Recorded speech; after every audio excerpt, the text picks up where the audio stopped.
welcome back here on TV 18. We are talking with Steve about geocaching. I am holding a little game piece, a cache that you find. Yes. They can be this small, Yes. this small. You can see that there on the camera.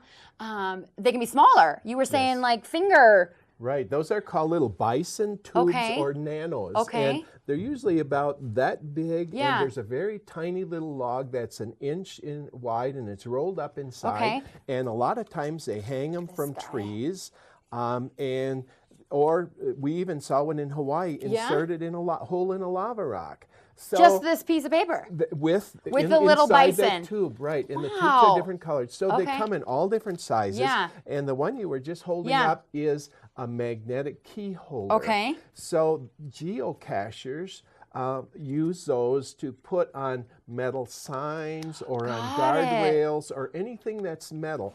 And usually we put the log into a little plastic Okay. holder in Okay. case it gets wet or something. Yep. And there's all different sizes. So that there's nano, and this is technically termed a micro because Okay. when you put a cache out, you have to define. It, and all has to be approved. That's one thing I haven't said is before you even put a cache out, it has to go through an approval process before it goes online. Right. Okay. And okay. so this is there's a nano and that Yep. size. And then this guy. That's a one that could be the size of they could define that as a small one. Okay. And in there, you not only have a log, it can be a little notebook, but people put in it what they call swag or signature items. Yeah. And what a swag can be is a button, for example, that would say Rocky Mountain National Park, or it could be a keychain holder, or a lot of people put in little match cars, and the kids love finding that. And they can put it in there, and then they go ahead and look for it. And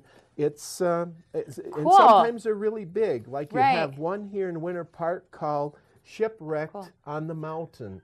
And it is a big jar, plastic jar about this big and this high, and it's hidden in Old Town Winter Park. And well, there you go.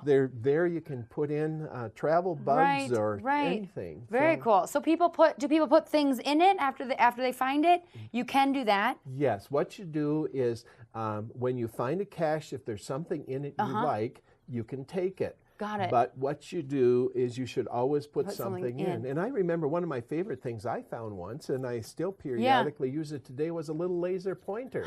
Somebody put one in with all different types of heads, and all I had to do was add batteries to it. Wow. But one of the things Barbara and I used to do is we had a signature item. And it was a piece of Parker petrified wood where we used to live. It was a 60 million year old piece, and we had written up the article about how old it was. So, and we put that in wherever we went for caches, and we got a lot of comments from people in Australia, wherever. Very cool. But one of the key things I want to make is usually they're camoed like this, but they are never buried. They can be under rocks, under branches, anything like that, or hanging in a tree. But usually they have camouflage tape on them, or people paint them the same color. Like I know of one in Grand Lake that's red because it's attached to a fire hydrant.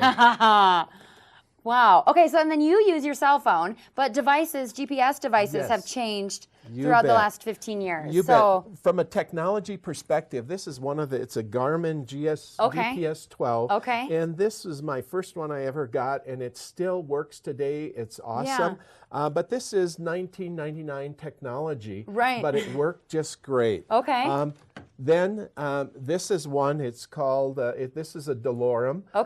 But they are also made by like Garmin and Magellan. And it gives you very sophisticated maps and Google Maps, Google Pictures. And you can follow on there. It shows you where the cache is, and it can route you to them.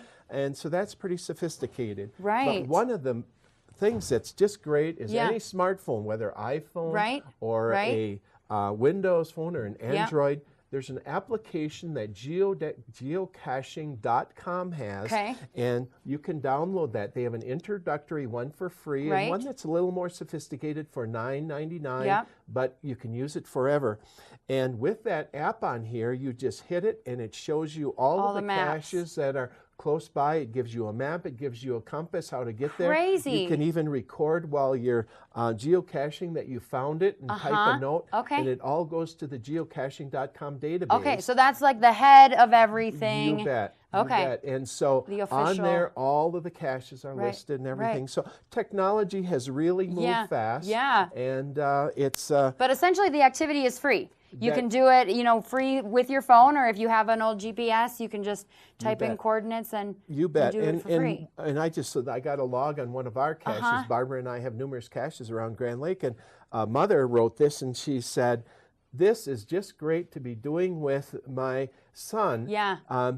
He's so excited about it, and it's nice that Grand Lake has this new activity, free activity for all of us. So it's, and in our experience with our grandkids, they call it treasure hunting. We want to go treasure hunting sometimes. That's awesome. We are going to take another quick break, but we're going to come back and talk about this Geo Tour and all these things in Grand Lake that you've kind of developed and put together, and what that looks like for people who are looking for some activities. You bet. Cool. That's great. Okay, stay tuned. We'll be back. We're going to talk about the Rocky Mountain National Park and 100 years and how you can geocache in the park. We'll be back.